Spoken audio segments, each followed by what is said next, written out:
গত 9 ডিসেম্বর 2025 তারিখে দুপুর আনুমানিক 15 ঘটিকার সময় রাজধানীর লালবাগ থানাধীন শহীদনগর 2 নম্বর গলিতে তুচ্ছ ঘটনাকে কেন্দ্র করে কারখানার কর্মচারী মোহাম্মদ হোসেন কে হত্যা।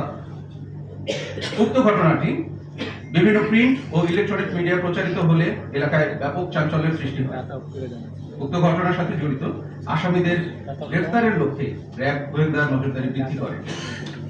এরই ধারাবাহিকতায় গত 9 ডিসেম্বর 2025 তারিখ সন্ধ্যা আনুমানিক 1810 ঘটিকার সময় র্যাব 10-এর একটি চৌকস আভিযানিক দল লালবাগ থানা পুলিশের সহযোগিতায় ঢাকার কেরানীগঞ্জ মডেল থানাধীন খোলামোড়া এলাকায় বিশেষ অভিযান পরিচালনা করে রাজধানীর লালবাগ থানার শহীদনগর এলাকায় কারখানা কর্মচারী মোহাম্মদ হোসেন 25 এর চাঞ্চল্যকর হত্যাকাণ্ডের মূল আসামি আবিরকে 4 ঘন্টার মধ্যে গ্রেফতার করতে সক্ষম হয়।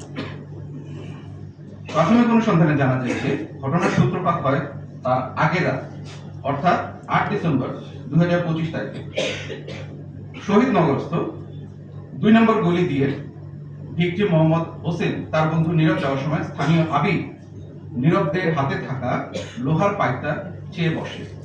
তখন পাইপ দিতে না চাইলে আবির নীরবকে কয়েকটা চড় থাপ্পড় দেয় এবং এই সময় ভিকটিম মোহাম্মদ হোসেন তার প্রতিবাদ করে আবিরকে চড় থাপ্পড় দেয়। পরে স্থানীয়ভাবে বিষয়টি মীমাংসা হলেও পরদিন দুপুরে প্রতিশোধ নেওয়ার উদ্দেশ্যে আসামি আবির ভিকটিম মোহাম্মদকে ছুরিকাঘাত করে হত্যা করে। গ্রেফতারকৃত আসামিদের বিরুদ্ধে সংশ্লিষ্ট থানায় হস্তান্তরের যে কার্যক্রম সেই কার্যক্রমটি প্রক্রিয়াধীন রয়েছে। এই ছিল আমাদের যে মূল যে দুইটি ঘটনা সেই দুইটি ঘটনার বৃত্তান্ত।